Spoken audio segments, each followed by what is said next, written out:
Hello there and welcome to Driving Forward. I'm talking now to Paul Olckers, who is CEO of 5DT. Paul, I've just had the most amazing experience on a simulator. I've heard about simulators, but this one is a simulation of a big 56-ton load truck on the highways. And I must say, getting into it, it simulates everything. The movement of the cab, you can hear the noise, you can feel the vibration of the road. What does a piece of equipment like this cost? Well, the system as we have it here, we're looking at approximately 4 million South African rand. Locally developed, we call it our advanced trucking simulator, and we threw all of our advanced technologies into this. We have ultra high definition screens, we have active force feedback, we have a 6 degree of freedom motion base, we have a specific cab as manufactured by the manufacturer. This specific one is a Freightliner Argosy. This is our South African release. About a month ago, we released the simulator in Louisville, Kentucky, or as I would say, Louisville, Kentucky in the US, at the Mid-America Trucking Show, which is the biggest trucking show in the world. Well, let's come to that a bit later, but let's go back a bit before this. Where does this company come from? And you said we. Who's we, and what was the origin of this project? We, 5DT, or Fifth Dimension Technologies, started in 1993 in South Africa, so we're in business more than 20 years already.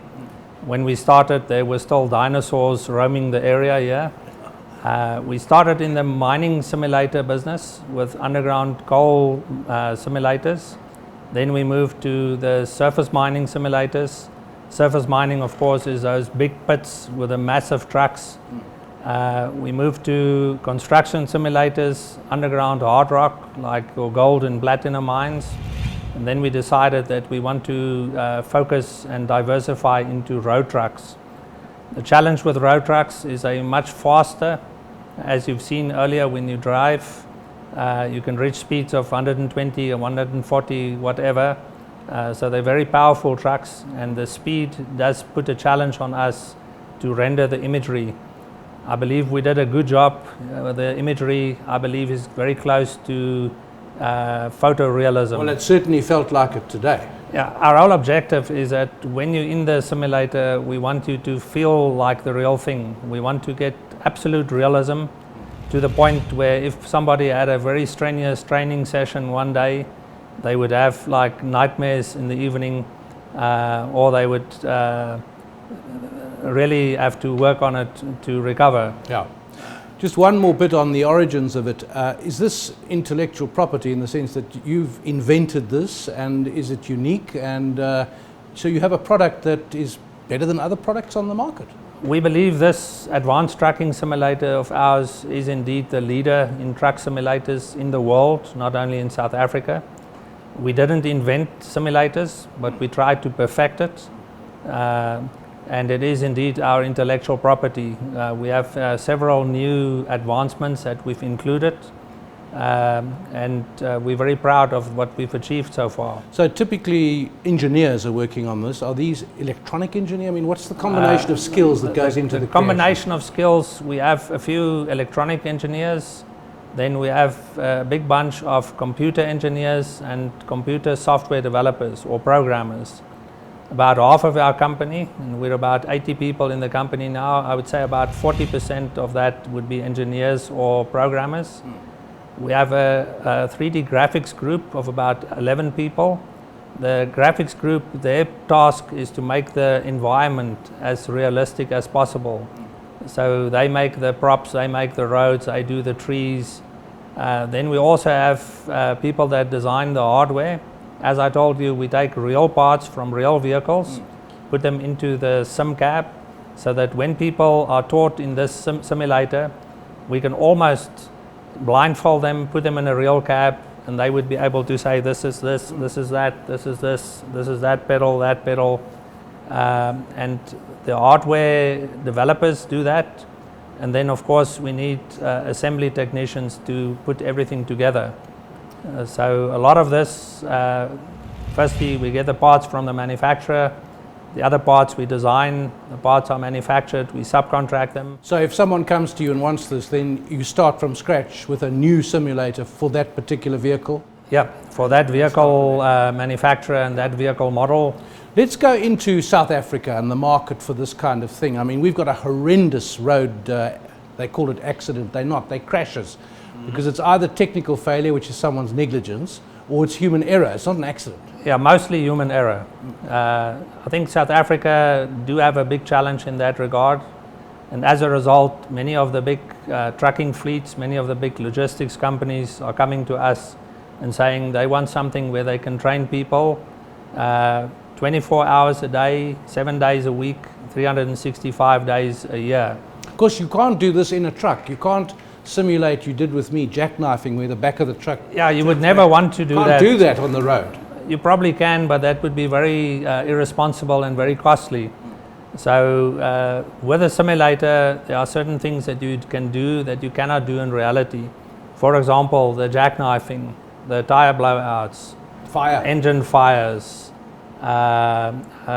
brake failures. We went down the big downhill at Krugersdorp near Muldersdrift just now, and there what we can do is we can submit people to that scenario time and time and again until they develop the muscle memory to react on something like that, not because they think, but they just react, and we teach them the reactions, what to do in the case of a brake failure. Now the roads that I drove on here, nice smooth tarred roads, not too many of those in the countryside of South Africa anymore with potholes and things. The rest of Africa, poor roads. You're equipped to train people for bad roads? We are. So what we can do is I think probably the biggest challenge is if you have a bitumen or a tar road with potholes, you have people need to swerve.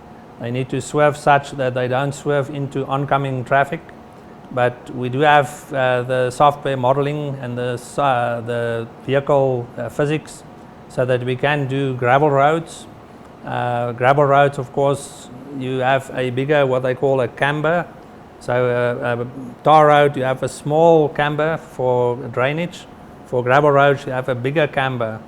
And that bigger camber sometimes mean that people would like slide off on the side of the road, and they often end up in the field upside down.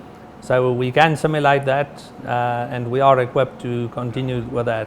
Tell me about where the company is now in terms of number of products sold, number of simulators sold or on order, and what was the reaction when you went to the US? First off, we had very good reaction in the US. We're getting an equally good reaction in South Africa.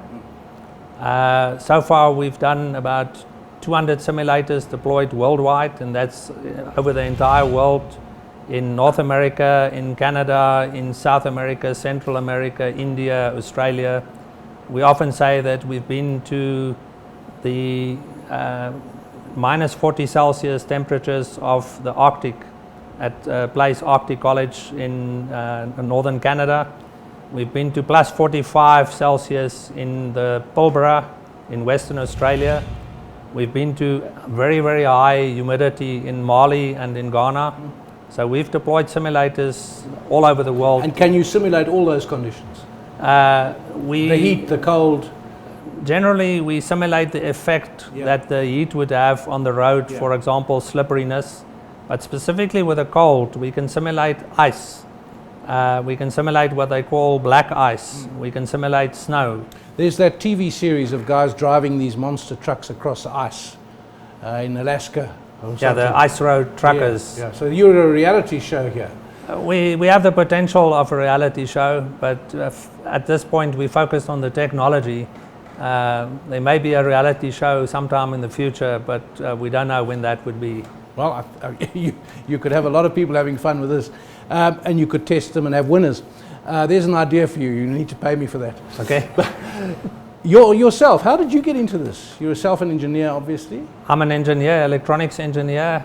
Studied at University of Pretoria. After studying, I actually lectured for about 10 years. I went to a trade show in the United States. At that time, I was working in fiber optics. And one afternoon, I met the assistant of a futurist, because the futurist was too high and mighty to want to involve with me. So we started having a chat, myself and this assistant to the futurist, deep into the night, and we discussed the technology of virtual reality. Where's it going to go in the future? And we got so excited when I got back at university. I registered some projects for the final year students, and they started to research virtual reality. And the end of that year, I decided I'm going to give this technology a try. I very much have the attitude of I'd rather like to try something instead of getting into the scenario that I say, if only I had. So I didn't want to be in that position of only I had. So I thought, let me try this. If I fail probably miserably. But fortunately, we didn't fail. And if I say we, it was an entire team effort. That was in '93. In '95, we got a big contract from Sasol Coal, where we simulate an underground continuous miner. That is a machine with a big cutting drum that rotates with teeth that cut the coal out of the coal face. And at the time, interestingly enough, the company that we competed against had a real little small scale model of a continuous miner cutting into polystyrene. And we said, no, we want to do it full digital. And in that sense, we developed the first digital underground simulator in the world. From that followed then other mining contracts, and I think that guided us into first mining, then construction, then into aerospace and defense, and now we've taken up the challenge of trucking simulators. And you're a global player, 200 simulators, you said? 200 deployed? simulators. We've modeled more than 100 specific truck models and vehicle models and machine models and aircraft models. So more than 100 of those. We've worked with more than 25 original equipment manufacturers, or we call them OEMs. And we have offices in 5 countries now. So South Africa, where we started, then the United States, Australia, Chile, and also India. Fantastic story. That is Paul Olckers, who is the CEO of 5DT. It's been wonderful talking to him and riding the simulator. I enjoyed that truck.